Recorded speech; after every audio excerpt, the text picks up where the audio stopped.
So let's return to the text. And again, I'm going to move briskly.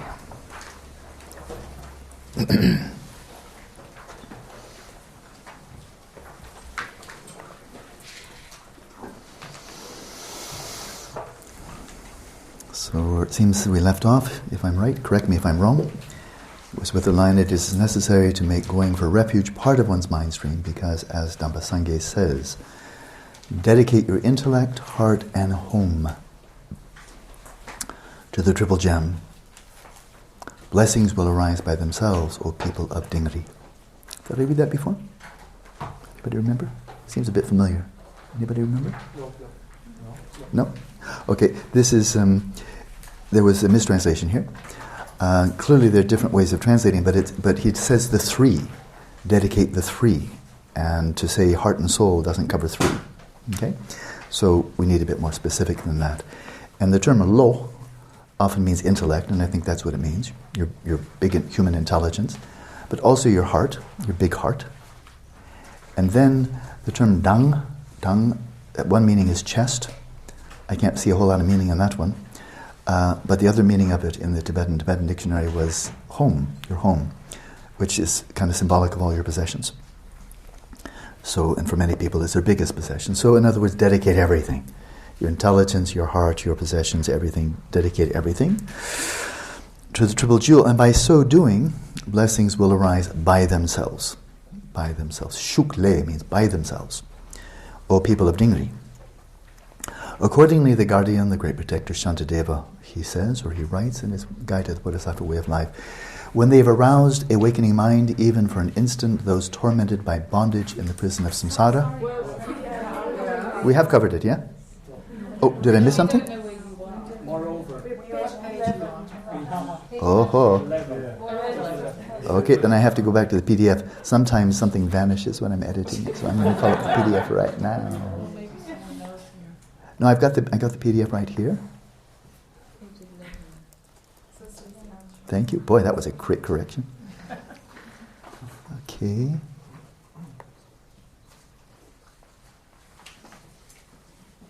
Oh.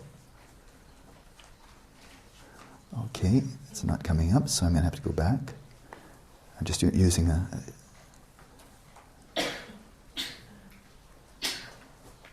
Let's try this. Because I must have erased something when I was editing. It happens once in a while. So... Oh yeah. I'm now on the original PDF. So, when they've aroused, okay, and then...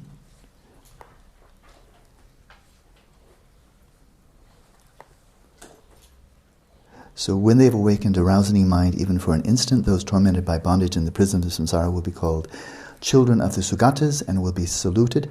I remember reading that before.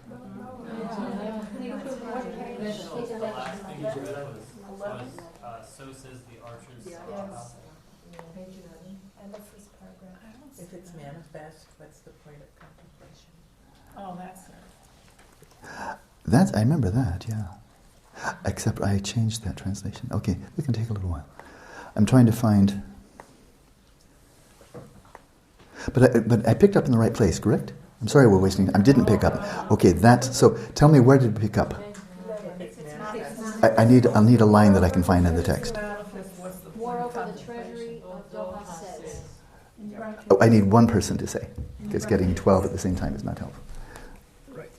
Moreover, if it's manifest, okay, that's all I need. If it's manifest.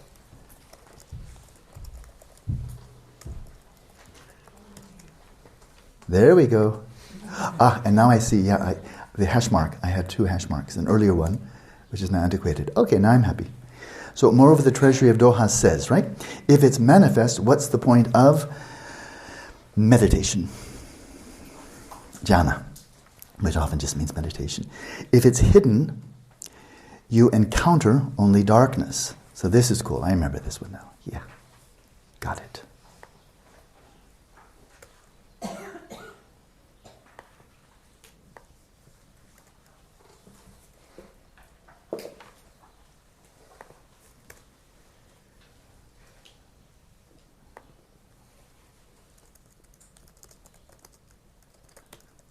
Okay, good. We're back on the same page. Now I have to go faster. So I wasted some time here. If it's hidden, what's he referring to here, of course, is your Buddha nature or this primordial nature. Okay.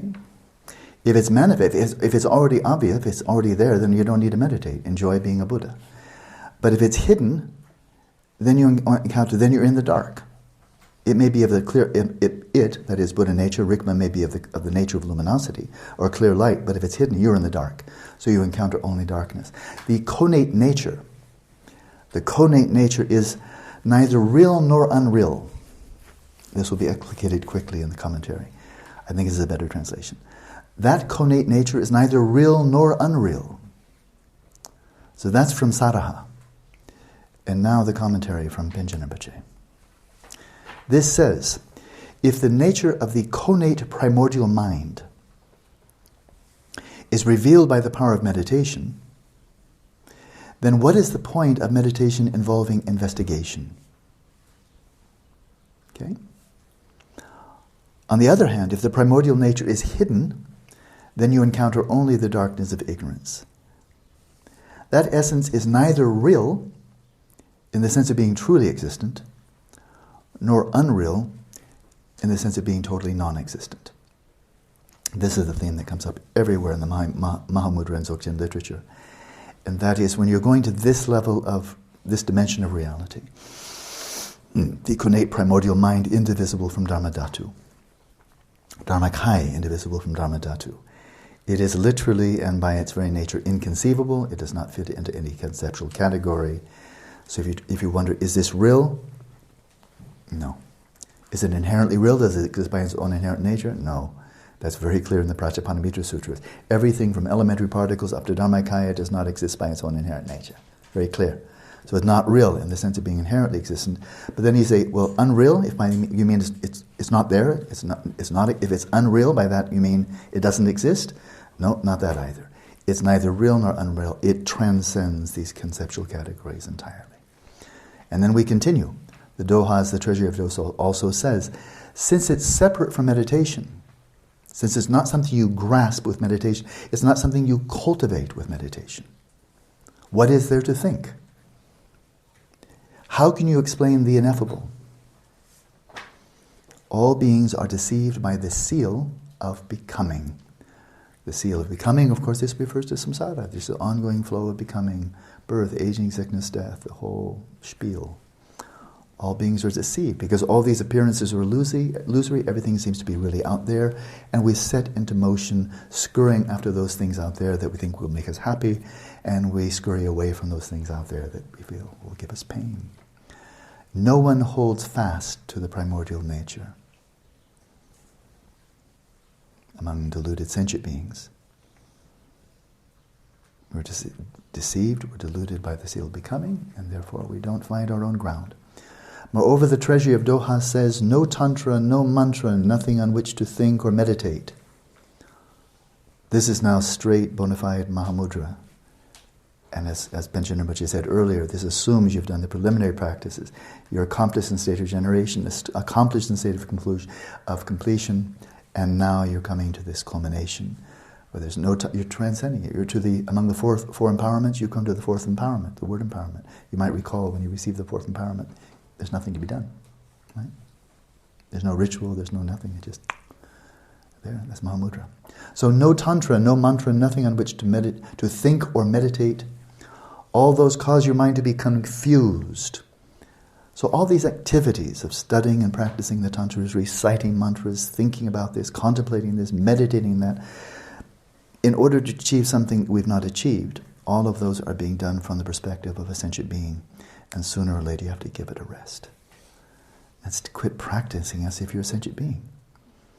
Dissolve the very notion, even conventionally, that you're a sentient being, and see what's left. And then now we talk about Buddhahood with no meditation. The naturally pure mind is polluted by meditation. Polluted in the sense of veiled. It's as in a non-lucid dream. If you're still identifying yourself in that dream as the person in that dream, right? That you're in a dream, you don't know you're dreaming. but you're still operating as if this is who you are, this dream persona, and you're striving diligently to achieve something you haven't achieved, you'll never wake up. You'll never become lucid. With every moment of striving, you're reaffirming, I am this person in the dream. And you're not even thinking, I am the person in the dream. You just think, I am like Popeye. I am that I am. You know? I am, what else would I be? This is me. That's all there is to me. I'm a sentient being. And I want to become a Buddha. But as long as you're still operating out of that perspective, you're always, it's like, you know, the greyhound racing after the iron bunny. You never catch it. Because you can't be operating out of the dream and be lucid at the same time. You have to release at some point, release all striving. Abide in your own bliss and don't make yourself miserable. This is Saraha. Be careful. People will love to take this one out of context. I tell you. Oh, California. This is California Dharma. This is Malibu Dharma. Right? This is definitely Santa Barbara Dharma. I got to abide in your own bliss. Don't make yourself miserable. There's joy in eating, drinking, and sex. Always, again and again, fill your chakras. By a dharma such as this, you'll transcend the mundane world. Treading on the head of worldly confusion, move on. Where wind and mind no longer move, where sun and moon do not enter, the minds of the ignorant will find relief. The archer has taught all these pith instructions and moved on. There's context there. I'll just leave it at that. There's context there. Let us explain. Thank goodness we have this great monk, Panchen Lozang, is going to come and set us straight in case we're thinking, oh boy, just what I wanted to hear. He's going to bring us back. Okay, let us explain the passage a little. Very quickly he said, wait a minute, stop right there. You know, I'll explain. Don't get carried away. The natural primordial connate mind of clear light is known as the ground Dharmakaya. We speak of ground Rikpa, path Rikpa, fruitional Rikpa. Ground Rikpa is ground Dharmakaya. It is that which has always been there, primordially beyond time. And this natural, primordial, connate mind of clear light, well, it's called by that name, it's also called by the name ground Dharmakaya. When that is directly experienced, it is free of investigation, analysis, and articulation. Lole deba, majam katasa. Masam jule deba. It transcends the intellect, this unmediated realization of Rikpa. Lole deba transcends the intellect, masam jule deba. And that is, it transcends articulation by way of words and thought. And by its very nature, it always will, always has been. No one, even if you're Buddha, captures the nature of Dharmakaya in a thought. Nobody can do it. So what is the use of meditation? If that's the case, if this is the whole point, this is finally the point, to wake up. What's the whole point in a lucid dream? To wake up and not just make a better dream. If that's the whole point, then what is the use of meditation involving investigation and analysis? If it's contrary to the fruition, then why don't we just dispense with it from the beginning, which many people would like to do and do. What is to be said of this? Since they have not ascertained this by the power of meditation, all beings are deceived by the seal of becoming. And that is, he's saying, as long as we're enmeshed in our sentient beingness, enmeshed in this desire realm or any of the three realms, and we are reifying, we just do this naturally. We reify everything. The environment, ourselves, the causes of happiness, the causes of suffering. We're deceived by the seal of becoming, and we remain deceived unless we actually do practice meditation to overcome the deception, to wake up. So there's a role for meditation. Despite their being deceived, no one else can seize or steal. So every sentient being, they're deceived, they're not even aware of their own Buddha nature, but no one else can seize or steal their natural primordial mind. So nobody else can have it. It's not competitive. Number one, you don't need two. One is quite enough. But it's yours eternally, even if you're unaware of it. For all sentient beings of the three realms in general, and womb-born beings of the six realms in particular, It's kind of a big deal, this womb born. There are different types of birth. This is one. Of course, human beings are that. For all such beings, but specifically those who are womb born, at the time of death, the appearance, spread, and near attainment, as well as the clear light, arise. Okay? Those who've studied well, you know exactly what this refers to. It's the nangwakalamba, the appearance of this white sheen. In the dying process, all your 5 physical senses implode, you stop breathing, the mind collapses, and impurely in the mental domain, there is a phase in the dying process, and you're getting quite far along in that process, where there appears just a whitish sheen, a pale sheen. They say it's like the sheen of the moon when it's just beneath the horizon, and it casts a pale sheen on the clear night sky. It's a metaphor, that's all one can do. But that's referring to the appearance. Nangwa kalamba, chepa karasa, malam chepamba. And that is the spread, the expanse, and this is the reddish sheen. This refers to a subsequent phase of all of this is indicative or symptomatic of the convergence of the pranas into the central channel and coming into the heart chakra. On their way, this white appearance, after all the sensory appearances have vanished, dissolved into inward, the whitish sheen, the reddish sheen, and then the so-called near attainment. And that's when your mind entirely and irreversibly dissolves into the substrate consciousness. It's called the dark near attainment. And that's where everything goes blank. All appearances vanish. And for most people, they just pass out. Just as if you were deep in non-lucid dreamless sleep, you just pass out. And so you come to the final chapter of being alive, and you fall asleep. It's such a shame. You know. But that's when you're dead. From a Buddhist, if you had a Buddhist doctor who had clairvoyance and was watching your death trajectory, when you get to that point, they say, died at 2:10. That's when you've now slipped into the substrate consciousness. Your mind's finished. Your brain will not support the generation of that mind again. It's now irreversibly brain dead, if that's in fact the case. Right, but that's when you're dead. But then following that, then comes the clear light of death. This arises spontaneously. And Panchen Lozang says, for all sentient beings, and specifically the womb-born beings, he says all 4 of these. Now, I've heard one great Lama say, well, that clear light of death, actually, the clear light of death, this is Rigpa, and it's spontaneous emergence or manifestation of Rigpa. I've heard one great Lama say, oh, that's true only for those who've had some taste of it, some realization already. If you've had no realization, it won't arise. And yet here's Panchen Lozang saying, well, he said what he just said. So, my own sense is, just my interpretation, this may be more of a nominal distinction than anything else.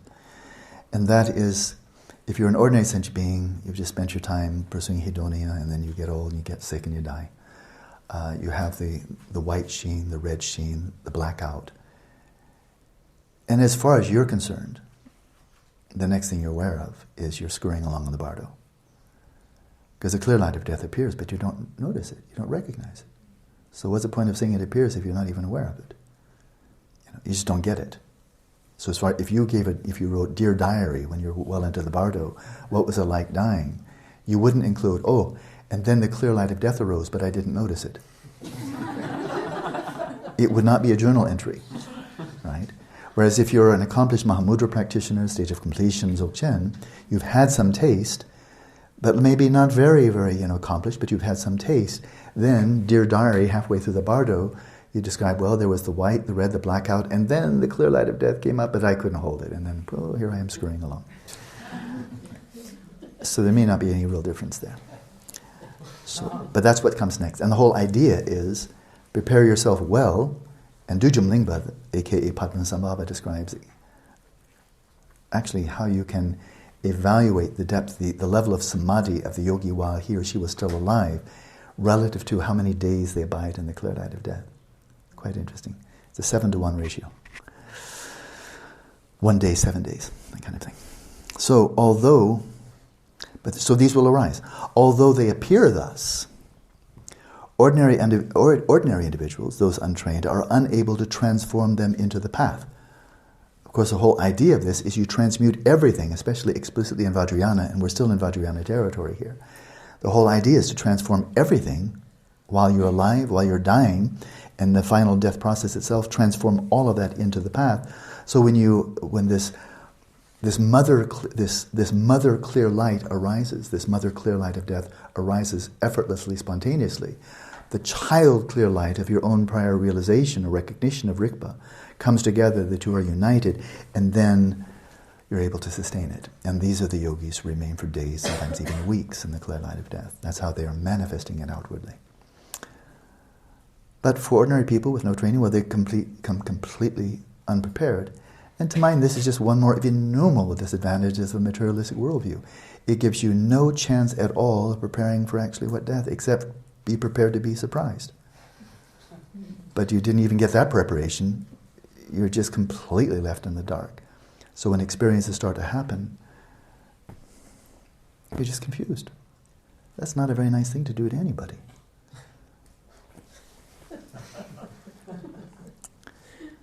So,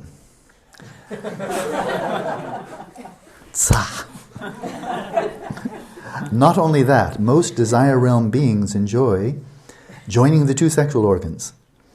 This is a monk talking about sex. This is very antiseptic. There's no romance, no roses, no poetry. They just like getting their two organs together. That's what they're really doing. From a monastic perspective, this is really accurate.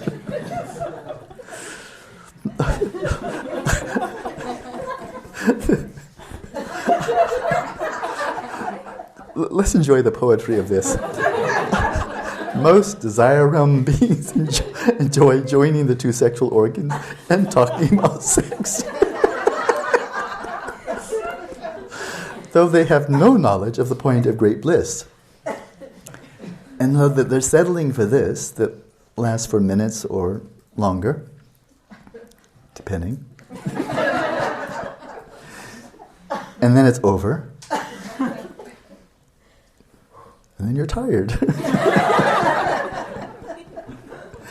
And then you miss the whole point of great bliss. How that too can, of course, be transmuted.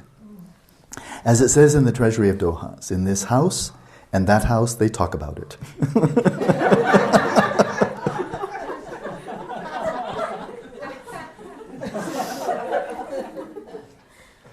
Nowadays we say on this channel and on that channel, they show it.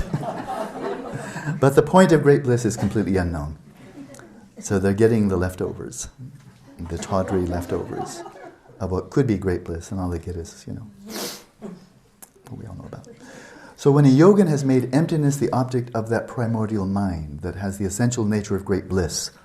So once again, this is very galukpa, but it's very useful also. And that is, nominally speaking, there's still, even when you're dwelling in Rigpa, nominally speaking, when you're viewing that from outside of Rigpa, you can still, meaningfully speak, what is the object you're aware of? You're aware of emptiness. With what are you aware of emptiness? What's the subjective awareness? It is great bliss. De tong yerme. It is emptiness, bliss, or bliss, emptiness. De tong, bliss, emptiness, yerme, nandu. This is stage of completion experience. This is the very common terminology. So when a yogin has made emptiness the object of that primordial mind that has the essential nature of great bliss, one simply rests there. One simply rests there without engaging in any conceptual elaborations regarding good and bad. Now's the time for non-meditation, for no investigation, no analysis. You've earned it. You've earned your rest. But it took a lot of work to get there. With respect to the arising of such a realization of Mahamudra, when a person has trained before on the path, in previous lives or earlier in this life, and has made the winds, the vital energies, enter and be purified in, it's juk jang. Juk means enter and jang is purified.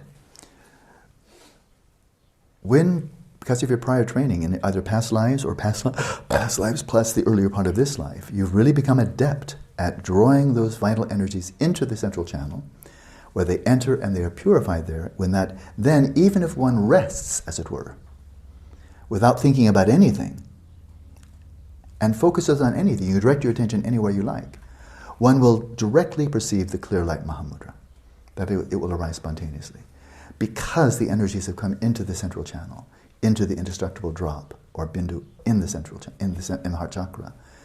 Therefore, even without deliberately meditating on anything or thinking about anything, whatever you attend to, you perceive the clear light Mahamudra, which is to say, you perceive all appearances as being nothing other than the pure effulgence of Rigpa. Everything is Rigpa. Everything is a theophany, to use a term from Christianity, from Buddhist, from religious studies, a theophany, and that is everything is a display of the divine, like a symphony, theophany. But it's theos, it's the divine everywhere, and everywhere from your perspective, in the center of your mandala, everything is a pure realm. Everything is divine. There's nothing from your perspective that arises that is impure. There is nothing other than pure, unmediated displays of Rigpa. Welcome home. So that person, such a person, who has such an extraordinary degree of spiritual maturity, that person is designated by the early Kagyü masters, and I can say also Dzogchen masters, as a, interesting translation, I'm not going to change it, a simultaneist. Simultaneist. I simply call them simultaneous individuals, but that's make it shorter. A simultaneous, well, we've had a bit of indication of that on a lower level. It was Bahia. A simultaneist, or a simultaneous individual, this comes up in the Vajra essence and so on, is one who simply hears the teachings and then realization is instantaneous. They hear, boom, they get it, you know? So Bahia, you saw the full discourse the Buddha gave. It took about 1 minute, but he heard it and he was an arhat. Boom.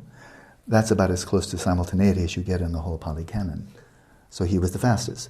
Well, we find many cases in the Vajrayana especially.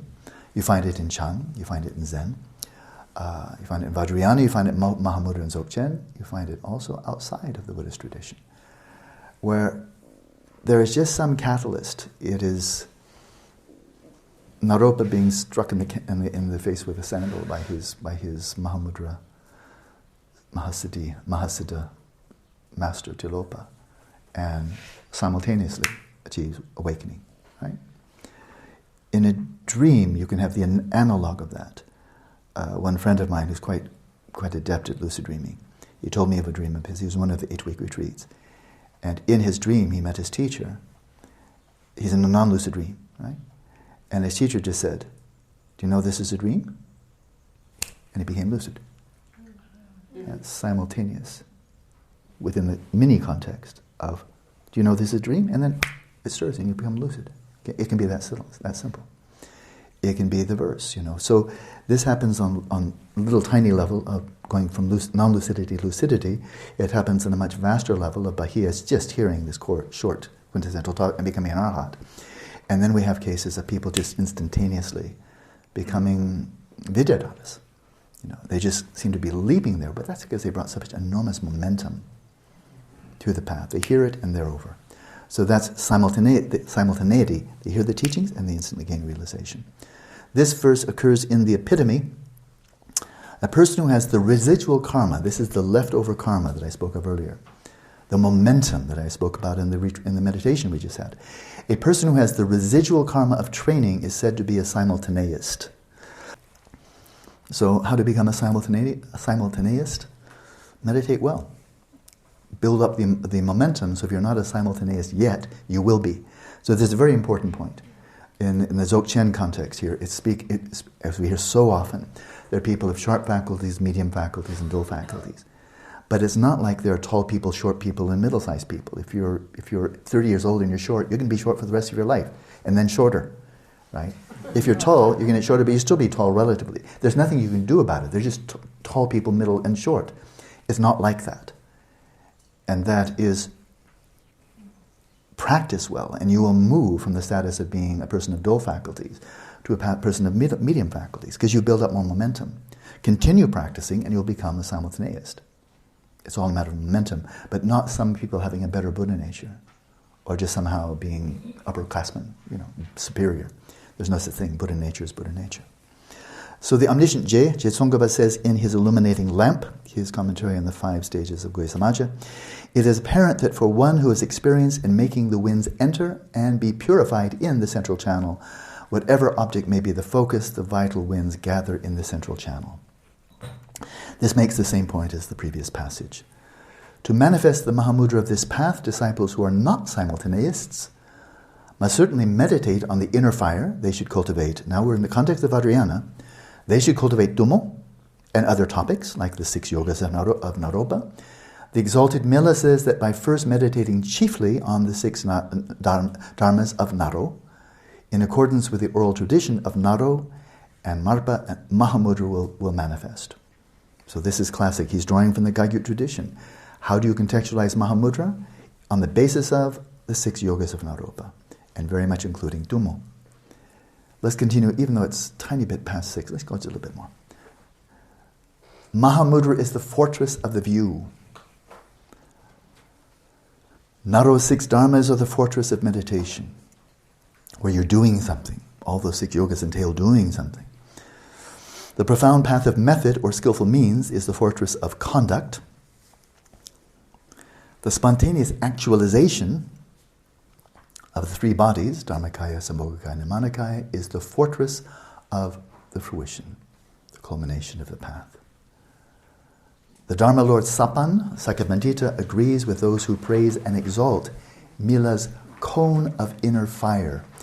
The text is very literal. It says atum, short a, or short a. Doesn't really mean anything in English. I mean, one can imbue it with meaning, but what it's referring to, anybody who's been trained in yoga, in the Tummo, the atung is actually a cone. It's a visualized cone. And you visualize this at your navel chakra. I won't say anything more, but that's what it's referring to, this cone that you visualize, which is going to be the fountain, the wellspring of this Tummo fire. Okay? That's what he's referring to. Short a doesn't really do much. Cone is what actually you're visualizing. So, and guidance in the so-called 6 yogas of Naropa, says Sakyamandita, guidance in the 6 dharmas of Naropa was nothing but instruction until Milla. What he's saying here is Milla really brought this to life. He really brought it out there by way of his disciples and so forth. It became a very powerful, very central, very transformative practice, emphasized especially in the Kagyü tradition, and then other traditions like the Gelugpa picked it up from them. Also, Je Gampopa, one of the 2 principal disciples of Milarepa, says that by meditating first on the inner fire, Tummo, a great many practitioners have manifested the primordial mind, and so forth. By practicing Tummo, the vital energy brought into the heart chakra, they're dissolved into the indestructible bindu at the heart. That manifests the primordial mind of clear light, and lo and behold, you manifest primordial mind. It's a direct route for doing so. And then you can rest in Mahamudra. Accordingly, with respect to the meditation on mantra Mahamudra, taught here, that is Madhyana or Vajrayana taught here, it is necessary to receive the 4 empowerments and also train in the generation stage, the completion stage, and the common paths. The 4 thoughts to turn the mind, renunciation, bodhicitta, Vipashyana, and so on. The epitome teaches a person who is a novice is taught as a gradualist, where you meditate on the lamrim, Gampopa's lamrim, whichever lamrim you like. You cultivate the common preliminaries, and then you go into the stage of generation, you gain accomplishment. Stage of completion, accomplishment, and then you're ready for Mahamudra. That's the gradual path. This person is designated as a gradualist, thus most of the great adepts or siddhas of this path also entered into the empowerment lineage of the various unexcelled yoga tantras. So, highest yoga tantra, the Dharma Lord Sakyamandita teaches, Naropa made empowerment and the 2 stages the chief dharmas. So they're really embedding the Mahamudra within the context of highest yoga tantra. Vajrayogini, very, very strongly emphasized. Where the exalted Milarepa teaches, O people who say I. This is cool. This is one of his dharma songs. You know, these are just flowing spontaneously from his own intuitive wisdom. O people who say I. So any of you are still grasping to yourself, you know. Listen, if you're still one of those people. Anybody falling asleep at this point? Listen, you sons, daughters, have the fortune of the divine Dharma, the sacred Dharma. The gateway is empowerment and blessings. The blessing is instruction in the profound hearing transmission, the oral, A-U-R-A-L transmission. In a similar fashion, Sakya Pandita's differentiating three vows says, my Mahamudra is the gnosis arising from empowerment and is the self-emergent gnosis arising from concentration of the two stages, stage of generation, stage of completion.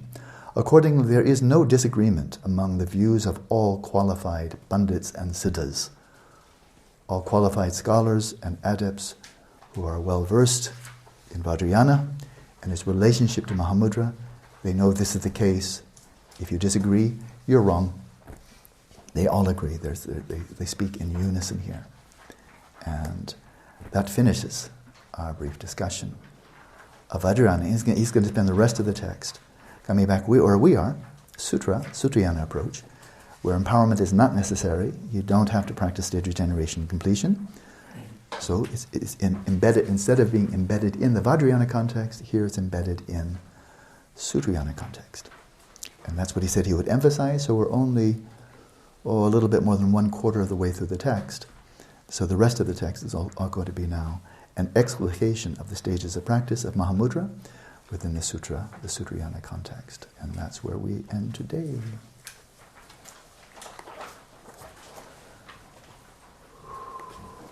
Oh, that's one.